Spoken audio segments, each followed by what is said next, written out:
त्र्यम्बकं यजामहे सुगन्धिं पुष्टिवर्धनम् उर्वारुकमिव बन्धनं मृत्योर्मुक्षीयमामृतात्। मैं डॉक्टर पवन मिश्रा आप सभी लोगों का स्वागत करता हूं। आज हम बात करेंगे बुखार के ऊपर, फीवर, जिसके अंतर्गत मलेरिया, डेंगू, टाइफाइड इत्यादि तरह के बुखार आते हैं जो आजकल इस समय चल भी रहे हैं, जिनको ठीक करने के लिए हम दवाइयों का सहारा लेते हैं, जैसे आयुर्वेदिक दवाइयाँ, एलोपैथिक दवाइयाँ, होम्योपैथिक दवाइयाँ। सहारा लेना अच्छी बात है, अपने आप को ठीक करने के लिए दवाइयों का सेवन करना भी चाहिए, लेकिन उसके साथ साथ हमारे शरीर के ऊपर, हमारे अंग तंत्र के ऊपर उसके दुष्प्रभाव ना पड़ने पाएँ, इसका भी ध्यान देना अति आवश्यक है। जब हमें बुखार होता है तो हम अपने आप को जल्द से जल्द ठीक करने के लिए एलोपैथिक दवाइयों का सहारा लेते हैं, जिसमें हमें बुखार से रिलेटेड जैसे पैरासीटामॉल, क्रोसिन, कालपाल जैसी दवाइयाँ दी जाती हैं। साथ में एंटीबायोटिक भी दिया जाता है। लेकिन जब कभी भी आपको लगे कि 5 दिन एंटीबायोटिक खाने के बाद भी आपका बुखार ठीक नहीं हो रहा है, तो उससे ज़्यादा दिनों तक आप एंटीबायोटिक के ऊपर या बुखार की दवा के ऊपर निर्भर ना रहें, क्योंकि वह कहीं न कहीं आपके अंग तंत्र को प्रभावित करेगा। क्योंकि ये सबको पता है, दवाइयों के कुछ न कुछ साइड इफ़ेक्ट होते हैं जो हमारे अंग तंत्र को प्रभावित करते हैं। और अगर 5 दिन में आप ठीक हो जाते हैं तो बहुत अच्छी बात है। एक प्राकृतिक चिकित्सक होने के नाते हम आपको कुछ नेचुरल चीज़ें बताएंगे और कुछ आयुर्वेदिक औषधियों के बारे में बताएंगे, जिससे बिना किसी दुष्प्रभाव के आप अपने आप को सुरक्षित तरीके से बुखार को ठीक कर पाएंगे। तो आइए जानते हैं सबसे पहले हमें क्या करना चाहिए जब हमें बुखार हो जाए, फीवर हो जाए, और वो फीवर किसी भी तरह का कोई भी हो। तरीका आपको हम बताते हैं। जब भी आपको फीवर हो तो सबसे पहले HWLL यानी कि hot water lower leg immersion करना है। इसमें क्या करना होता है, 1 बाल्टी पानी लीजिए, उसको गर्म कर लीजिए। जब उसका तापमान 38 डिग्री हो जाए तो उसमें आप अपने पैर को रखिए और एक दूसरी बाल्टी में भी काफ़ी अच्छा पानी गर्म कीजिए 45-46 तक, और उस पानी को आप जिसमें पैर रखे हुए हैं उससे चेंज करते रहिए। तो आप देखेंगे कि जिसमें आपने पैर रखा हुआ है उस पानी का टेम्परेचर धीरे धीरे 42-43 के आसपास पहुंच जाएगा। उस अवस्था में आप अपने पैर को आधे घंटे तक रखिए। घुटने के नीचे तक पानी होना चाहिए। और जब आप ये कर रहे हैं, ऐसी स्थिति में सर के ऊपर कोई भी गीला टॉवल रखें, कोई भी कपड़ा रखें जो गीला हो, पानी में भिगो करके हल्का सा उसे निचोड़ दीजिए, सर के ऊपर रखिए। इस परिस्थिति में आधे घंटे तक बैठें। आधे घंटे के बाद अपना पैर निकालें, शरीर को साफ़ करें, पोंछें कपड़े से। एक तो ये प्रक्रिया हो गई, जिसको आप अगर सुबह और शाम 2 टाइम करते हैं तो जिस समय करेंगे उस समय आपका फीवर कुछ थोड़ा सा बढ़ेगा, लेकिन 1-2 घंटे के बाद आपका फीवर नॉर्मल रेंज में आने लग जाएगा।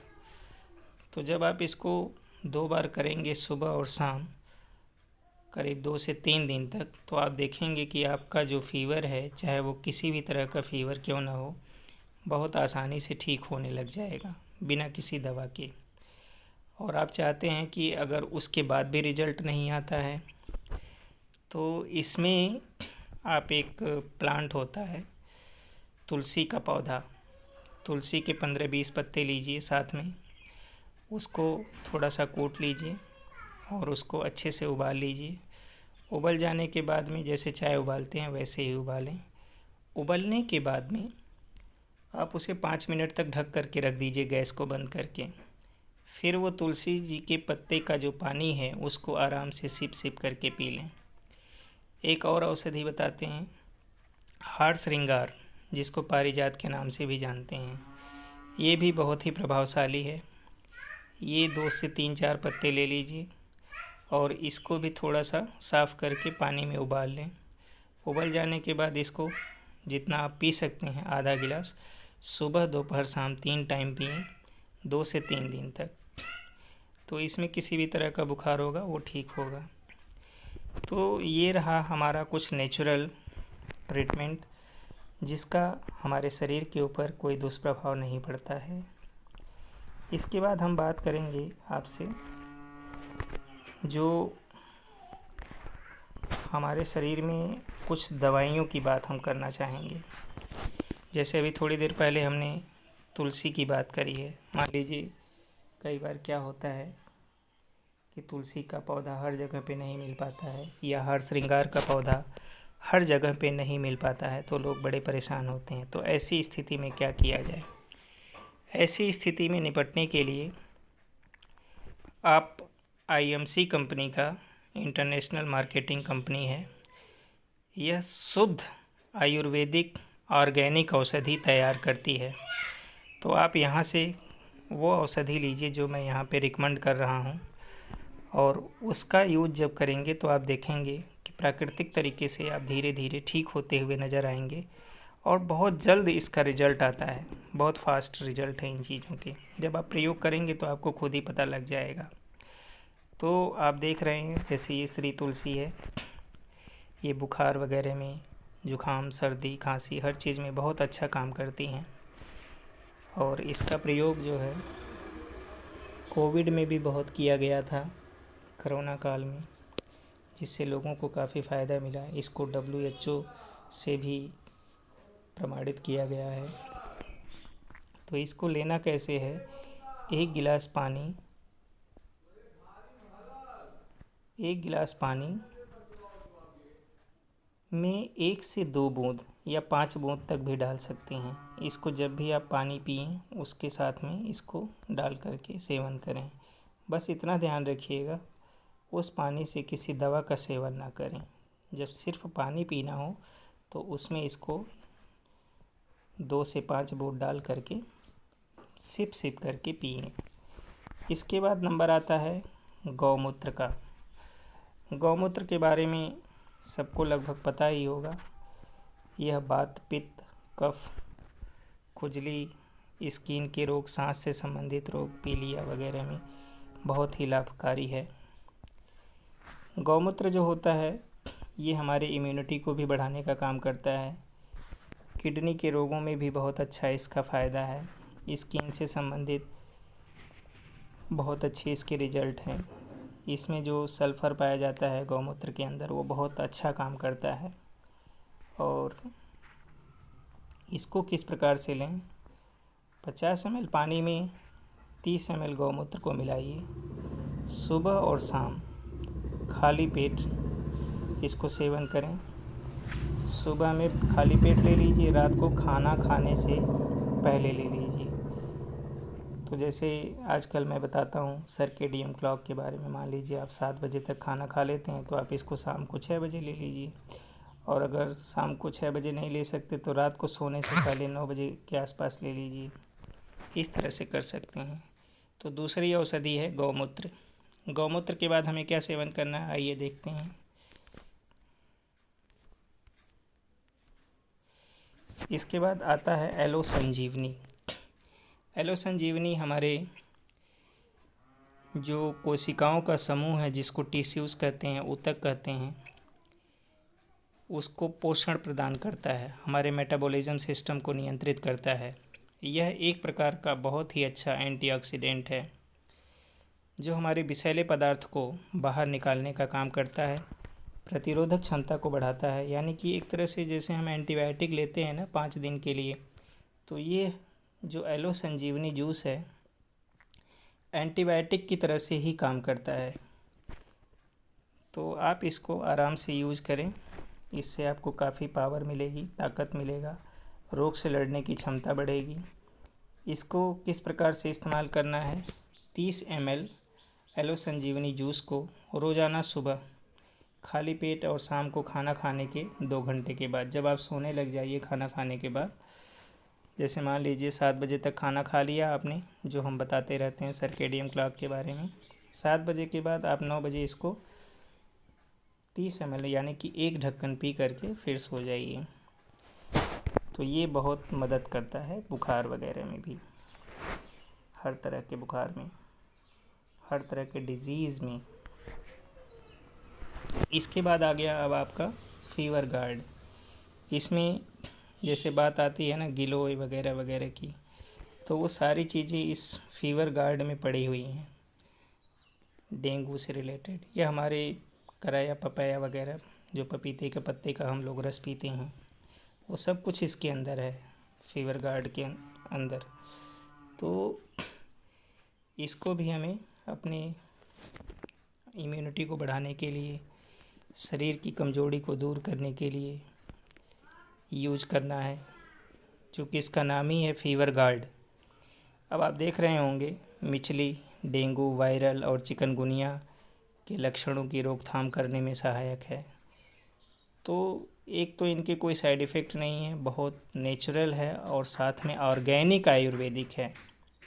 इसको किस तरह से इस्तेमाल करेंगे आप,